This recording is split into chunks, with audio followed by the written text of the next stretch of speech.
Halo teman-teman, selamat datang di podcast kami. Saya Alessandro Krisna Bintang Prasetya dan di sini ditemani oleh Saya Mas Tubagus Iksan. Oke, Mas Tubagus. Bagus ini asalnya dari mana ya? Saya asalnya dari Beringin, Mas. Binginnya daerah mana? Beringinnya Desa Wiru, Kecamatan Beringin, Kabupaten Semarang. Oke, Mas, di daerah sana itu dingin atau panas ya daerahnya ya? Kalau di daerah sana ya dingin dikit, Mas. Dingin dikit ya. Dingin dikitnya tuh bikin sampai ingin jaketan terus atau ya biasa aja gitu loh? Nggak sampai. Biasa aja ya? Ya. Oke. Orang tua sehat? Alhamdulillah sehat, Mas. Oke, sehat. Ada saudara? Ada. Berapa? Oke, banyak saudara saya, Mas. Banyak ya? Kalau dijelasin satu-satu lama juga ya? Iya, memakan durasi ini soalnya. Ya juga ya. Oke Mas, Ya. bentar. Kira-kira itu, kok kira-kira toh? Apa sih?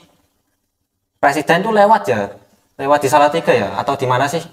Tanya Ke tadi berita. Mas, ke Banyumili. Katanya ngecek apa? Peresmian itu loh. Resmian apa? Apa ya? Berkunjung lah, Kak. Berkunjung ke Banyumili. Ini karena kunjungan presiden ini banyak jalanan yang ditutup ya? Ah, iya, banyak, Mas. Agak sulit ya untuk melewat jalan situ karena harus muter gitu loh kalau mau sampai ke tujuan situ. Oke. Langsung saja ke pembahasan hari ini ya. Kali ini saya dan Tubagus akan membahas SDM rendah yang ada di Indonesia. Oke, saya memiliki beberapa pertanyaan untuk Anda nih Mas Bagus. Ya, monggo. Bisa kan menjawab kan? Insya Allah bisa, Mas. Oke, pertanyaan pertama ya. Kira-kira nih, apa yang menjadi akar permasalahan rendahnya kualitas SDM di Indonesia? Menurut Anda ini, menurut Anda? Rendahnya kualitas SDM di Indonesia dipengaruhi oleh beberapa faktor kompleks seperti akses terbatas terhadap pendidikan berkualitas, kurangnya pelatihan keterampilan yang relevan, dan perbedaan standar pendidikan yang tidak merata di seluruh negeri. Jadi gitu ya. Jadi intinya tuh tentang pendidikan ya? Iya, Mas. Memang sih pendidikan Indonesia itu harus ditingkatkan lagi gitu loh. Soalnya tuh gimana gitu pendidikannya. Bahkan gimana ya, tuh muridnya tuh sering melawan guru itu loh masalahnya tuh loh. Ada yang bocah yang suka bolos, gak suka belajar. Beda dari dulu. Iya sih. Harus lebih galak sih. Tapi kalau lebih galak tuh muridnya malah yang lebih nesu gitu loh, nggak mau sekolah malahan dulu. Oke, lanjut ya ke selanjutnya ya. Iya, Mas. Ya. Bagaimana dampak rendahnya kualitas SDM terhadap perkembangan ekonomi dan sosial di Indonesia? Dampaknya sangat signifikan, Mas. Menghambat kemajuan ekonomi dan sosial, SDM rendah membatasi inovasi, investasi, dan pertumbuhan ekonomi yang inklusif, serta memperburuk kesenjangan sosial antara daerah perkotaan dan pedesaan. Cukup buruk juga ya dampaknya ya. Oke, lanjut. Kira-kira nih Mas, apa saja faktor-faktor utama yang menyebabkan rendahnya kualitas pendidikan dasar di banyak daerah di Indonesia? Beberapa faktor termasuk infrastruktur pendidikan yang kurang memadai di pedesaan, kekurangnya sumber daya untuk pendidikan, dan rendahnya kualifikasi guru. Karena beberapa faktor itu ya, memang cukup sulit sih untuk Ya. itu sih. Lanjut ya Mas. Mas, bagaimana ya peran teknologi dapat membantu meningkatkan kualitas pendidikan dan keterampilan di Indonesia ini? Teknologi dapat memfasilitasi pembelajaran jarak jauh, memberikan akses ke kurikulum dan sumber daya pendidikan yang lebih baik, serta mendukung pelatihan keterampilan yang relevan dengan kebutuhan pasar kerja. Gitu ya Mas. Kira-kira untuk yang teknologinya ketinggalan ini gimana ya? Wah, saya kurang tahu kali itu, Mas. Kurang tahu ya, memang sih. Lanjut ya Mas, pertanyaannya Mas.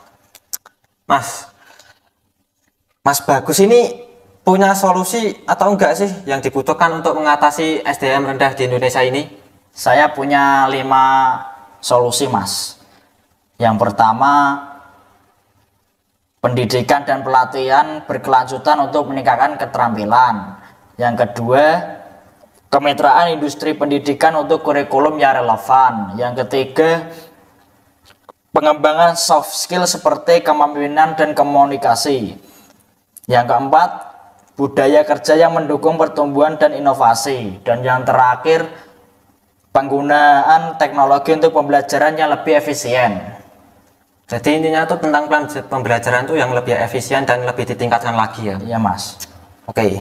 Bagaimana SDM rendah mempengaruhi daya saing global Indonesia di era digital saat ini?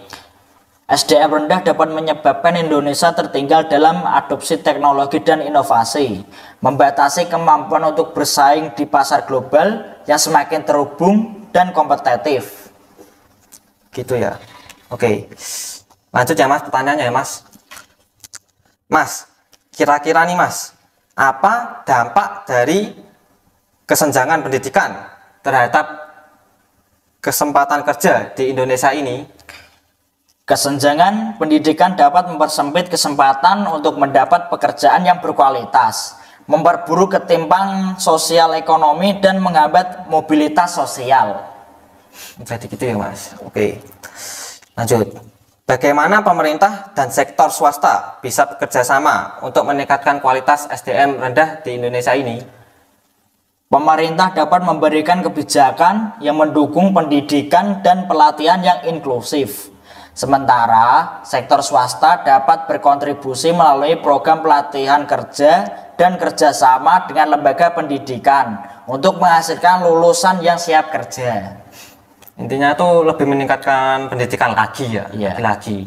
Memang sih pendidikan tuh sangat penting gitu loh, supaya Indonesia tuh bisa maju terus gitu loh, tidak ketinggalan. Lanjut ya Mas. Mas, bagaimana pentingnya inklusi sosial dalam meningkatkan aksesibilitas pendidikan dan pelatihan bagi masyarakat Indonesia? Inklusi sosial memastikan bahwa semua lapisan masyarakat memiliki akses yang sama terhadap pendidikan dan pelatihan, meningkatkan potensi untuk mengembangkan SDM yang berkualitas dan berdaya saing. Gitu ya. Lanjut. Apa yang dapat kita pelajari dari negara lain dalam mengatasi tantangan SDM rendah dan bagaimana bisa diterapkan di Indonesia? Belajar dari pengalaman negara lain dalam reformasi pendidikan, investasi dalam pembangunan infrastruktur pendidikan dan pelatihan, serta menerapkan praktik terbaik dalam mengintegrasikan teknologi dalam pembelajaran adalah kunci untuk memperbaiki SDM di Indonesia. Lagi-lagi pembelajaran dan pendidikan. Jangan lupa untuk sering-sering belajar ya teman-teman. Oke, kira-kira segitu aja ya Mas Bagus. Terima kasih telah mendengarkan podcast kami tentang SDM rendah di Indonesia. Mari terus berkolaborasi untuk menciptakan perubahan positif dalam pengelolaan SDM di negara kita. Sampai jumpa di episode berikutnya. Dadah.